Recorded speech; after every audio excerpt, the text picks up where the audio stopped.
নমস্কার বন্ধুরা, সর্বাণী রেসেলে সবাইকে স্বাগত। আশা করি সকলেই ভালো আছো। দেখো, আমি আবার আজকে এসে গেছি। আজকেও একটা মাছের রেসিপি নিয়ে এসেছি।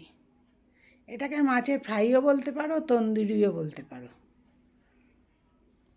এটা কম বেশি সকলেই পছন্দ করে, খেতে খুবই মজাদার লাগে। এটা তুমি ডাল ভাতের সাথেও খেতে পারো, আবার এমনি স্টার্টার হিসাবেও খেতে পারো। দেখো, আমি 3টে বড় বড় পমফ্রেট মাছ নিয়ে নিয়েছি। নিয়ে ভালো করে ধুইয়ে জল ঝরিয়ে আর গায়ে 3টে করে দুপাশে কাট করে দিয়েছি, যাতে ওর ভেতরে মশলাগুলো ভালো করে ঢোকে। সেই হিসাবে ওই রকম করে নিয়েছি। জলটা যাতে ভালো মতো ঝরানো হয়ে যায়, নাহলে মশলাগুলো তো গায়ে লাগবে না। এবার আমি ফার্স্ট ম্যারিনেট করব কি দিয়ে, সেটা তোমাদের দেখাচ্ছি। দেখো আমি কিভাবে করি সেটাই তোমাদের সাথে শেয়ার করছি। গোলমরিচ দিলাম, তারপরে একটু কাশ্মীরি লঙ্কার গুঁড়ো দেব। রঙটা যাতে ভালো আসে সেই অনুযায়ী কাশ্মীরি লঙ্কা গুঁড়ো দিলাম। গোলমরিচটা একটু বেশি করেই দিলাম, কাশ্মীরি লঙ্কা গুঁড়ো দিলাম। তারপরে স্বাদ মতো লবণটা দেব।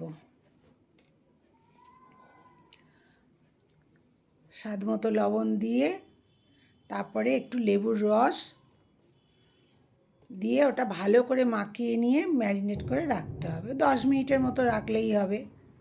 এতে কী হবে, মাছের টেস্টটাও ভালো আসবে এবং লেবুর রসটা দেয়া হচ্ছে, এর জন্যে কোনো আঁশটানি গন্ধ থাকলেও সেটা আর থাকবে না আর কি। পমফ্রেট মাছও অনেকেই খেতে ভালোবাসে, আবার এরকম করে যদি তন্দুরি করা হয় তাহলে তো আর বলা কথাই নেই, একবারে সবাই খাবে। তোমরা কে কে ভালোবাসো পমফ্রেট মাছ খেতে, তন্দুরি খেতে, আমাকে কমেন্ট করে জানিও। আর তোমাদের কেমন লাগছে সেটাও আমাকে কমেন্ট করে জানিও। আর নতুন বন্ধু যদি এসে থাকো ইউটিউব থেকে দেখলে, আমার চ্যানেলটা প্লিজ সাবস্ক্রাইব করে দিও আর পাশের বেল আইকনটা টিপে দিও, যাতে আমি নতুন কোনো ভিডিও দিলেই তোমাদের কাছে নোটিফিকেশান চলে যায়। আর ভিডিওটা পুরো দেখো তোমরা।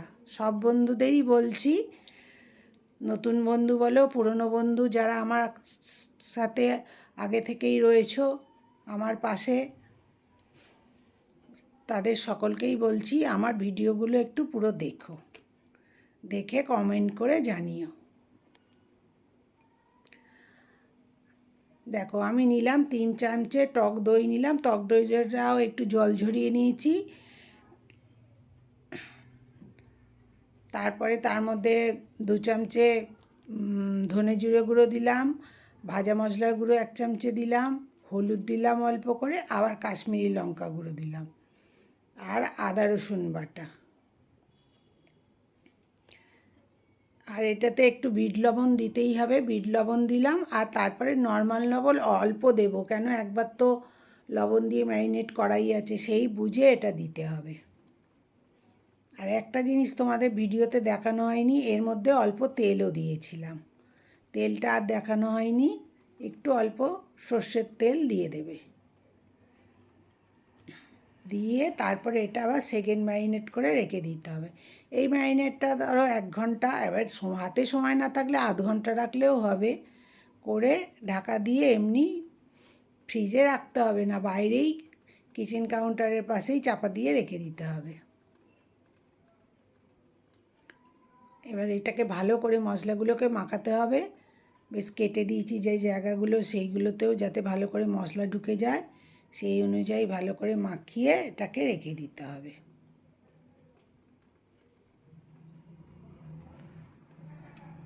দারুণ খেতে হয়।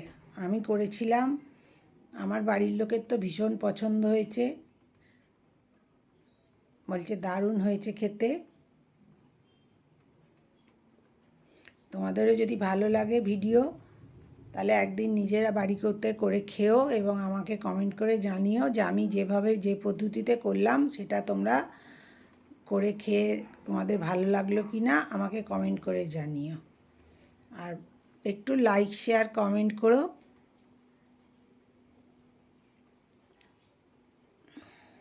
এই যে এরকম করে আমি এটাকে পাশে রেখে দিলাম। তারপরে 1 ঘন্টা পরে, যাতে মাছটার মধ্যে সব কিছু ভালো মতো মিশে, তার জন্যই ওটাকে রাখতে হবে। এবার ফ্রাই প্যান বসিয়েছি, তার মধ্যে 1 চামচ তেল দিয়েছি, বেশি তেল দিতেও লাগে না। এক পিঠে মশলা লাগিয়ে ওরকম করে বসিয়ে দিচ্ছি আমি এরকম। এই যে দেখতে পাচ্ছ কীরকমভাবে মশলাটা লাগিয়ে দিয়েছি, এবং বাটিতে আর যা মশলা আছে এই পিঠে সেইটা ভালো করে মাখিয়ে দেবো এর মধ্যে, যাতে মশলার কোটিংটা থাকে। আর এটা মিডিয়াম আঁচে করতে হবে, হাই হিটে করলে কিন্তু পুড়ে যাবে, তখন ভালো লাগবে না খেতে। আর এই মাছ তো বেশিক্ষণ হতে লাগে না, খুব তাড়াতাড়ি হয়ে যায়, মানে 10 মিনিটের মধ্যেই তোমার 2 পিঠ করা হয়ে যাবে। এরকম করে একটু উল্টাতে অসুবিধা হচ্ছে, ওই জন্য আমি আর একটা চামচ নিচ্ছি, নিয়ে এরকম করে উল্টে দিচ্ছি। ফ্রাই প্যানে একটা যদি দিতাম তাহলে খুন্তি দিয়েই উল্টে দিতে পারতাম, কিন্তু পাশে তো আরও 2টো রয়েছে, সেহেতু এরকম করে উল্টানোই সুবিধে, তাহলে মশলাটাও ঠিক থাকবে। দেখো এই পিঠো পিঠ করে এরকম করে ভেজে নিলাম। লাস্টে আমি আবার অল্প 1 চামচও নয় সেইটুকুনি একটু তেল দিয়ে দিলাম, ওই পিঠটাও যাতে ঠিক মতো ভাজা হয়ে যায় এই জন্যে। খুব তাড়াতাড়ি এবং কম উপকরণে বাড়িতে এরকম একটা সুস্বাদু মাছের ফ্রাই করে বা তন্দুরি যেটাই বলো সেইটা করে তোমরা খেতে পারো।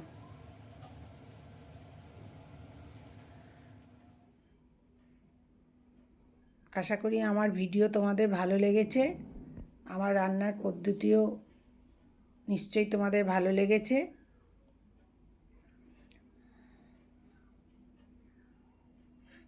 আর খাবার সময় একটু লেবুর রস, আর স্যালাড হিসাবে পেঁয়াজ শসাও নিতে পারো।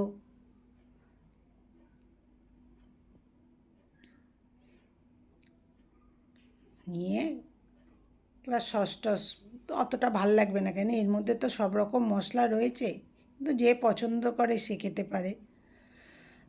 আমার ভিডিও দেখার জন্য তোমাদের সকলকে ধন্যবাদ। সকলে ভালো থেকো।